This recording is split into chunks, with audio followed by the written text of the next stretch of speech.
Episode one. We're a lot of here today for an awesome show. We're talking about training and a lot of other things. So,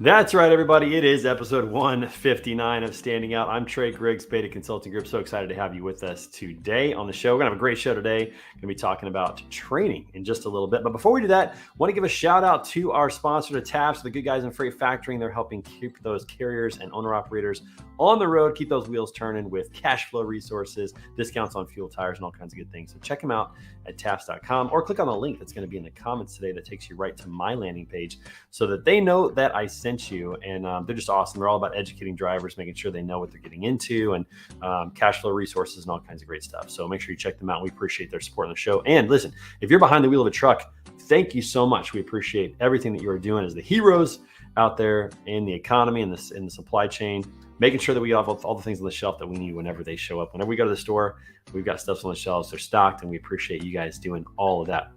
Also, while you're surfing the internet, check us out at betaconsultinggroup.com and see how we are helping companies tell their stories, helping them move out of the realm of obscurity into becoming a well-known brand, how to manage their social media and create content, write blogs, all that great stuff. So fill out a form. We would love to work with you and talk to you about how we can tell your stories as well. Again, that's at betaconsultinggroup.com, and we look forward to hearing from you at some point soon.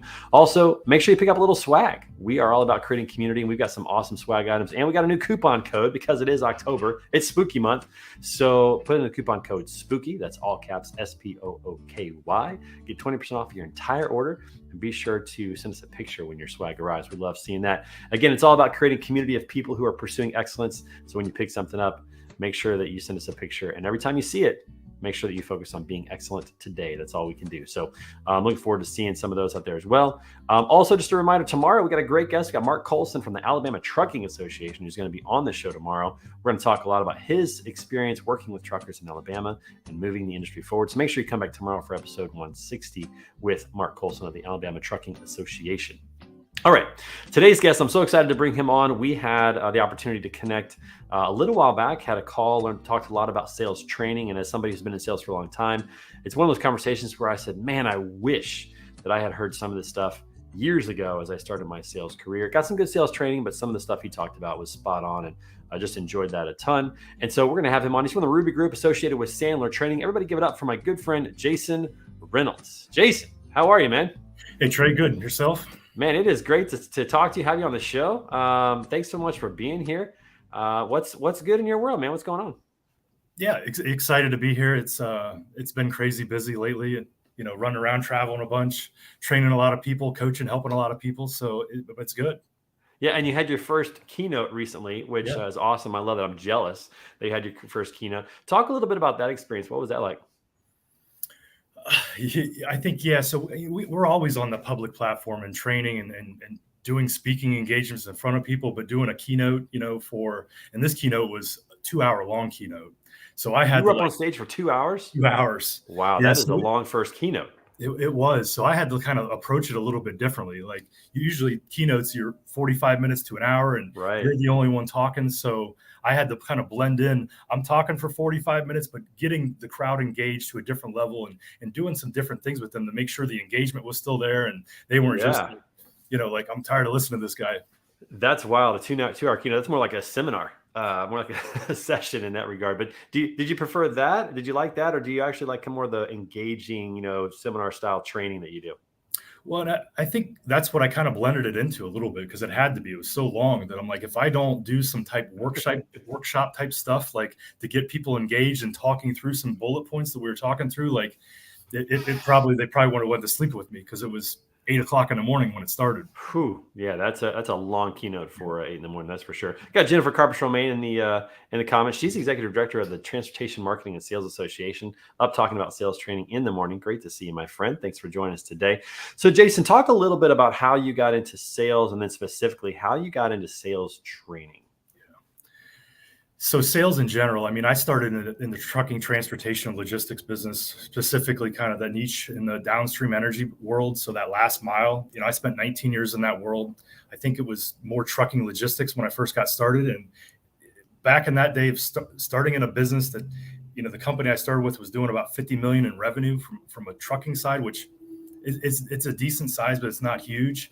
So a lot of us were doing operations and sales hand in hand until it grew to a point. I left that company after 11 years and they were at 1.2 billion when I left, 11 years That's later. Some growth. They're now a $2 billion company and the largest, petroleum trucking bulk distributor in the world. So it was fun to kind of go through that growth process to see what worked and what didn't work from an operations standpoint, from a sales aspect. And, that's how my roles got started. So, from there, I left that company and was the chief operating officer of a petroleum distributor, which I had sales under me at the time. And even though I did sales in the past, like taking on a leadership role of sales and operations was quite the struggle. Different. Yeah. Especially when I had 18 direct reports, 200 some indirect reports. And what got me into sales training was I needed some type of common language to speak to everybody. Like everybody had their sales process. We didn't have defined sales processes. We didn't have defined sales methodology either. So I had to take a step back and go, if I'm really going to try to lead and communicate with a group of people this large, I needed help.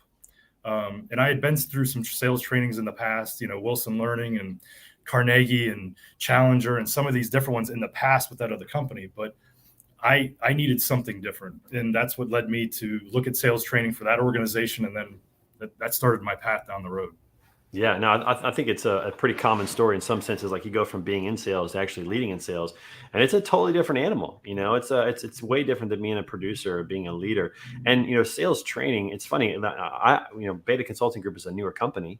We've only been going for about 10 months now, and I can tell you from firsthand experience that sales is something that we don't have down, even though I've done sales for a long time, because we're in the weeds of servicing customers and growing the company and doing operations. A lot of times sales is a struggle, and I can just confess and admit that that's a challenge. So I love the fact that we're talking about this. I think more this is a very common problem with organizations, that they get a few customers and then they focus on servicing those customers, and a lot of times the sales processes and training and all those things fall flat until they get to a place where they know they have to have it.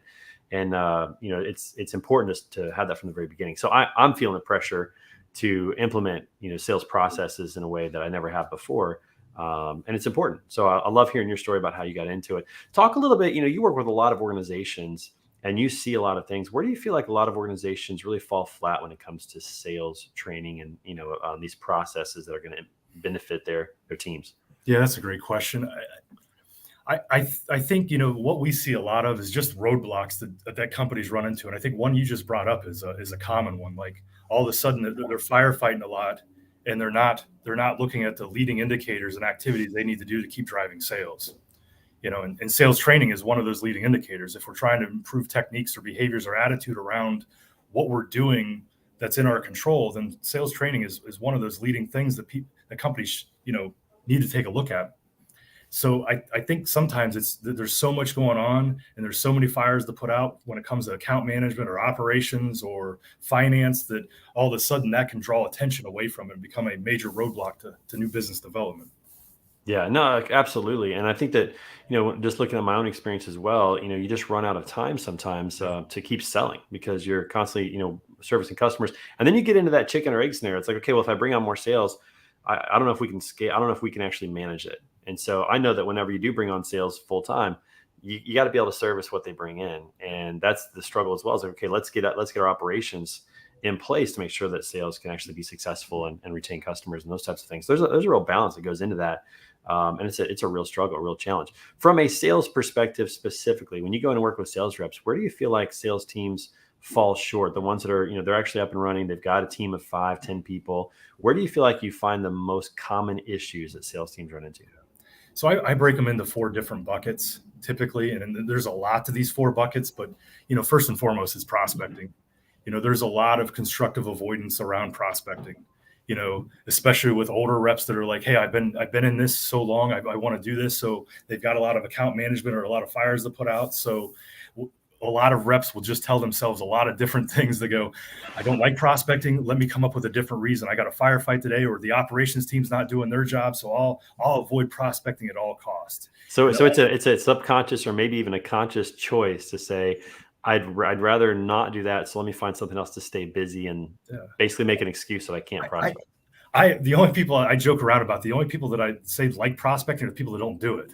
Like nobody loves the idea of like going out and, hey, because we grew up with different scripts in our head that say, don't talk to strangers and don't talk about money. It's rude to talk about money. And then as we grow up and now we're a salesperson, we got to go out and do both of those. Talk to strangers and talk about money. That's a good point. I hadn't thought about that. And it's some different scripts in our heads that tell us like, how can we avoid this? How can we do? I think the best salespeople are like, I want to do as little as prospecting as possible to get the results I'm trying to get to. But as a new rep, you're probably going to have to like go through the cycles in a couple of years of building your base, building your dials, which is, those cold calls, those cold emails, the networking events, a lot of those leading indicators that get you to where it makes prospecting a little bit easier for you. And it's one big roadblock that we run into, that we see people. And I think, differentiation when it comes to prospecting is another big one. Like you look, feel, and sound the same as everybody else out there. And if you do that, you sound like a salesperson, and people want to know they're not talking to a salesperson because there is some stigma around what salespeople do, and I think right at first psychology tells us when they hear salespeople, they're closing the vest and they're like, how are we going to get taken advantage of by this person? Yeah. And we got to break those barriers and build trust. Yeah. It's like, I like to talk about social selling a little bit. I want to get back to your other 3 points in just a minute, but in terms of social selling, when you invite somebody to connect with you on LinkedIn, for example, and you write a message, it just already feels salesy. It already feels salesy. If you invite someone to connect and there's no message, that actually lands better than if you write a message. Even if the message is, hey, just looking forward to connecting. Hope you're doing well. Anytime you write a message on LinkedIn to connect with a stranger, there's that. I mean, I know when I get invitations that have a message, I feel like, oh, okay, this person's about to sell me something, and there's ways to do that are more effective. But you're right. Like when people feel like they're going to be sold, they tighten up. They're like, no, I'm not interested. I don't want to go that route. So differentiation and finding different ways to stand out or reach out or be different or to communicate interest in an actual relationship outside of sales, which is hard because as a salesperson, your goal is to sell, but there has to be a primary goal that's ahead of that, which in my opinion is relationship. Right. And I think that's another big roadblock it's conceptually a problem for sales reps and organizations. And as the same as we're after this thing called the result, called profit, called gross profit, whatever organization KPI they're looking at doing, right? And activity precedes results. And so many organizations, we don't follow more process-driven stuff to get to the result. And I see that's where the hang-up is. Sometimes the sales reps going out there going, I got to get the result. I don't know how I'm going to get there, but I just got to work hard and get there. And we got to look through different lenses of all those activities we're doing at the beginning that help us, either strategically or, more efficiently or effectively get to that result. Yeah. And I think that, one thing to go along with that point, I think a lot of times we don't teach sales reps enough that they're not going to get the sale in the first call. Like, don't even try to you're not going to get the sale in the first call. That shouldn't be your goal, right? What is the goal of the first call? What is the goal of the first touch point? What is the goal of connecting on LinkedIn? Like, what are we trying to accomplish in that call as opposed to getting the sale? Because I think that sometimes, like you said, all they think about because they're commission based, because that's how they make money is I got to get the sale, and they want to rush to that without following some steps along the way that are going to help them out, because not everybody they call is even going to be a good customer. So you shouldn't even assume that everybody you call is a good prospect that you want to sell. But a lot of times, because the end goal is just selling and making commission, we oftentimes don't think that way. And I've had some, I tell them there's 3 things. If you want to be uber successful as a conversationalist or as a communicator or a salesperson, there's 3 things you have to do. And it's 1, get off the results. And they don't like this when I tell them these 3 things, but I'm like, you just don't worry about the results yet. First and foremost, you got to gather your ability to gather information and ask a lot of great questions to gather that information is critical. Number two, get as close to the truth as possible in the conversation that you're having with somebody. I mean, that could be at home. It could be somebody you're selling. It doesn't matter. Are you as close to the truth as possible that you think you can get to? And then three, we got to get clear futures from the conversations we're having. If we do those three things really, really well, we're going to be pretty successful with the conversations we're having, sales, leadership, you name it. Yeah. Yeah. And I remember when I did door-to-door sales in Portland, Oregon, I was selling paper and toner to businesses, door to door. Mm-hmm. And I remember the best experiences that I had was when I went into a business, a place I'd never been to. I'd never met anybody before. There didn't know anybody there. And the best ones were when I went in just to try to make someone smile. When I had that attitude that I'm going to go in and try to make someone's day, because that person in the front is sitting there, they may be going through a bad day. They may not enjoy their job. They may have problems at home, all those kind of things. When I changed my goal, it was to come in and make somebody smile. It literally changed my results. It changed the outcome because I was making somebody enjoy their day a little bit more. They were more willing to listen and talk. It didn't mean I sold everybody, of course, but it just changed the outcome. It changed how it was received. It's, people buy from people they like. And so I learned that early on. If I can just get people to like me and just make their day a little bit brighter, then that's gonna be a benefit for me down the road with the sales efforts that I'm trying to do. So, okay, so we've got constructive avoidance. I think was the first one you said. What are some of the others that you find common among sales teams?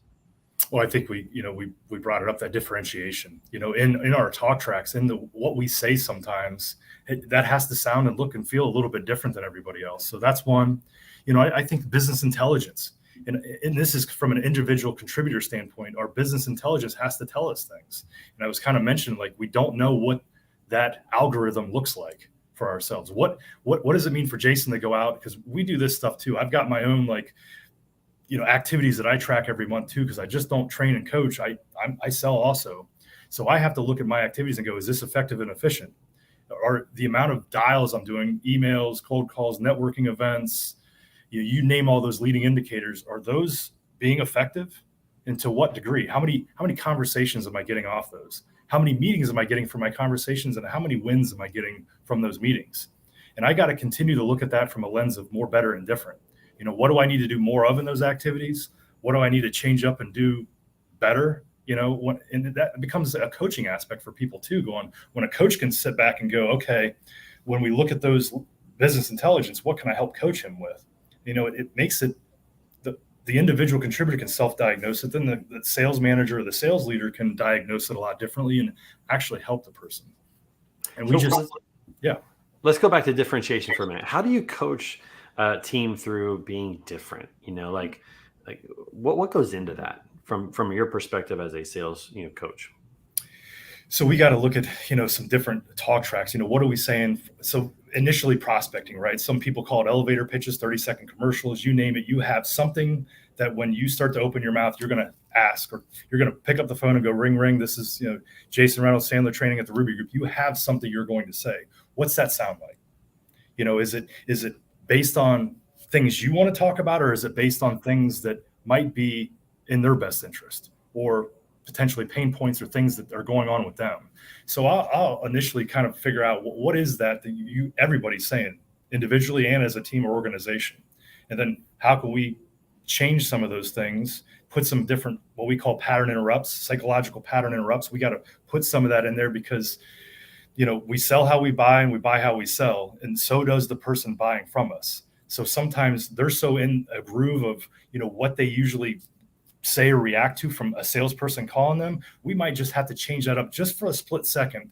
So we look or feel or sound a little bit different. And then all of a sudden they sit back and go, what he said was different. Maybe I should listen to this.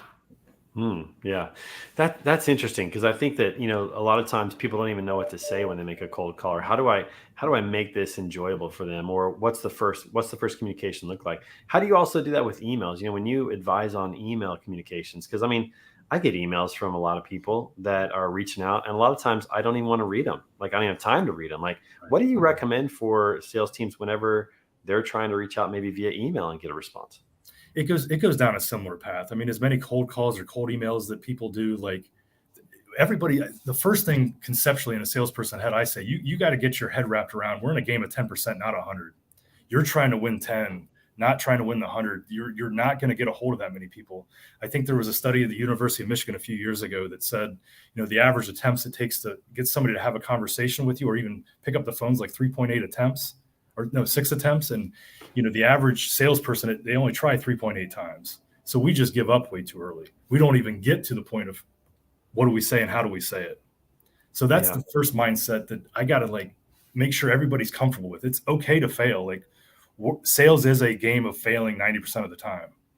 And when you start sending out cold emails or even cold calls, the open rates of those are not very good. No. Cold calls anymore, it's 1 or 2%, and emails are just a bit above that. The critical aspect is how we personalize it. And like you were talking about social media, that could be a way to personalize something or warm something up so you can find out more personal things to bring up either in the email or maybe figure out a way to reach out that's different than just the email. Yeah. Well, I'm a big fan of social selling because to me, it gives you an opportunity to create some community, build a network, connect with people, and then they start to see the content that you're putting out or that you're sharing. And it makes you a little bit of an expert, build some trust, some familiarity before you ever make those calls. Because I feel like the email and the phone call responses are continuing to go down and down and down.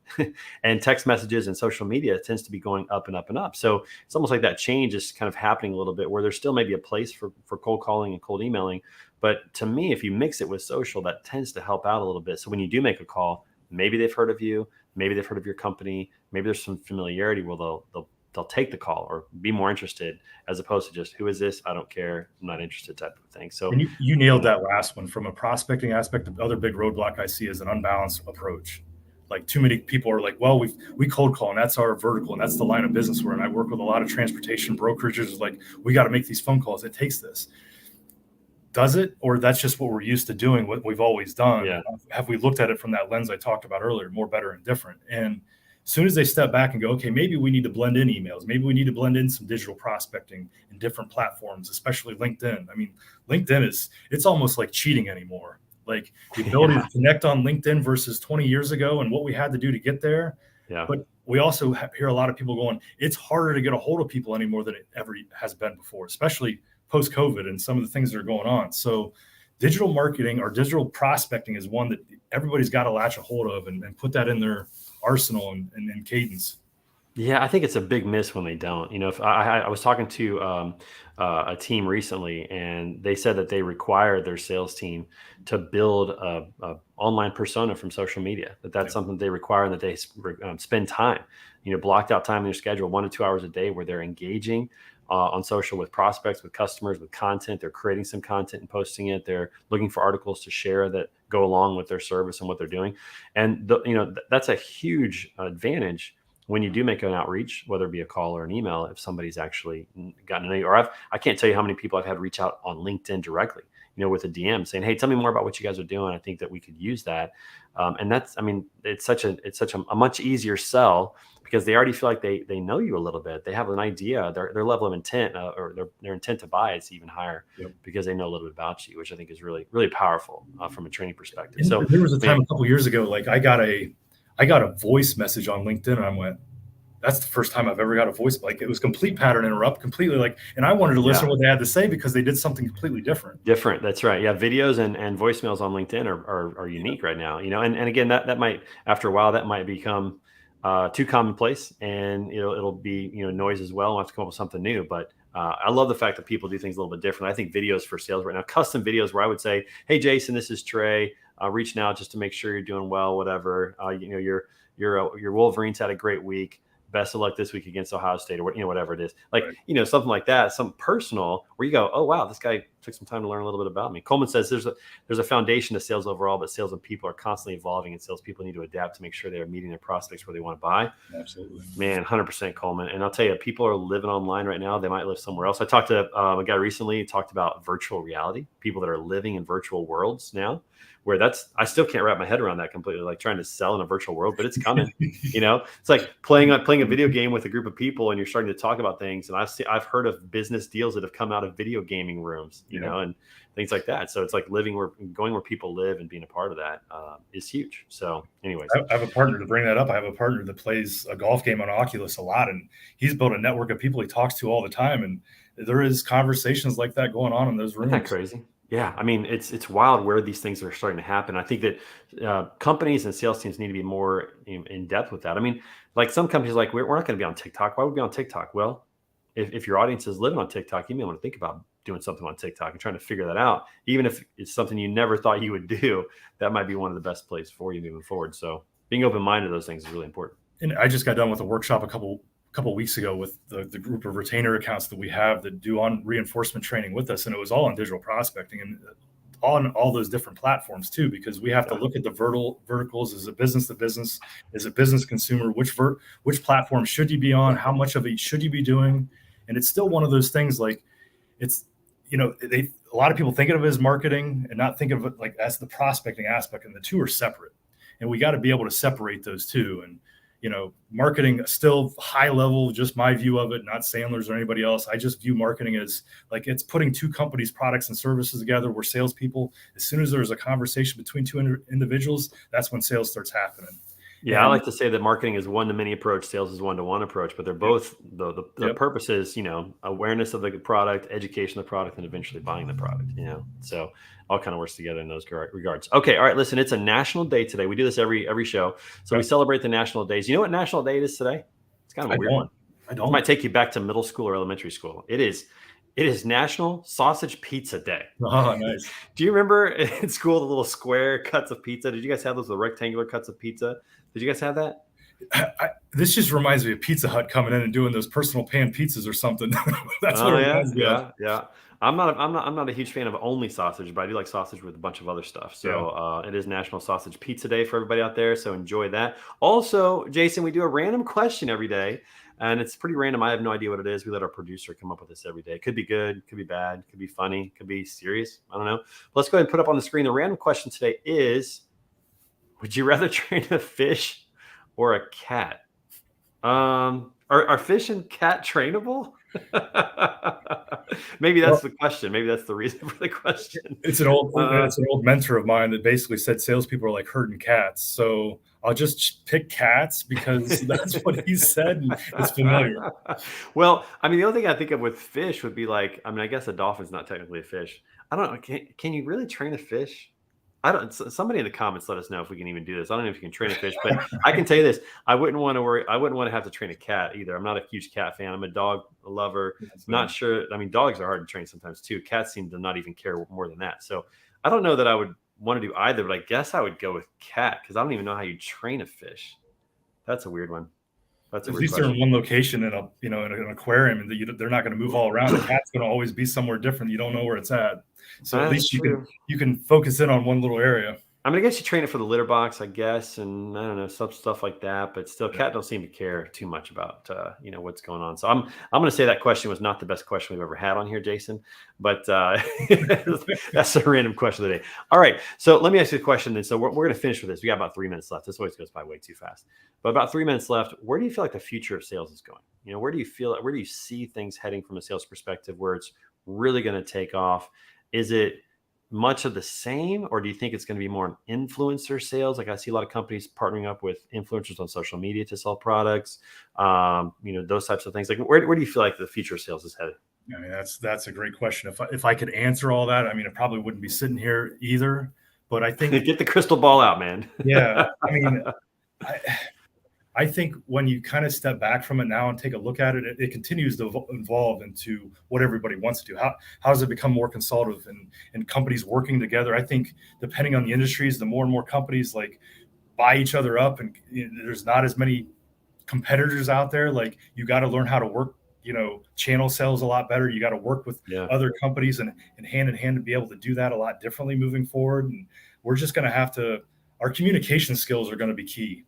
And I think that's one thing that, as we see, is coming up is lacking a little bit. There's a lot of technology platforms that everybody knows how to use, but do we all know, are we losing a little bit of this skill set of being able to talk in front of people and in person with people? And I just wonder how that evolution goes over the next 10, 20 years. Yeah, that's a good question, and something that I enjoy because I love networking. That's one of my favorite things to do is to connect with people. And then I love to bundle up the products that would benefit those people, So I like kind of being a conduit for companies that want to make connections with the right people. And I think that that can be a winning strategy as well because you're taking the relationship that somebody has, kind of networking sales, and using it to help your product. So like in transportation, like I love promoting 3PL Systems, our TMS platform that sponsors our show on Fridays, and green screens and some of these others, that these tools that I really love in the industry and help want to promote. So network sales to me is a really fascinating one, especially with the advent of social media. So I'd probably lean towards the influencer marketing, but more than just marketing, the actual networking, like where I'm making an introduction for somebody of who they want to connect with. And I think that's pretty exciting, pretty fascinating. So I don't know. We'll see if that happens, but that's definitely a potential of kind of where that's headed. Well, Jason, listen, it is great having you on the show today. Thank you so much for being part. I hope you come back and we'll talk more about sales and everything that's going on. So appreciate you being here today. Yeah, great to be here too, Trey. Appreciate it. Everybody that was watching, thanks so much for participating and the comments that you have there. Make sure you come back tomorrow for episode 160. We've got Mark Colson, the Alabama Truck Commissioner. I'm very excited about that. And every day, any podcast about sales, marketing, and leadership. We will see you guys tomorrow. Jason, thanks, man. See you, bud. Take care.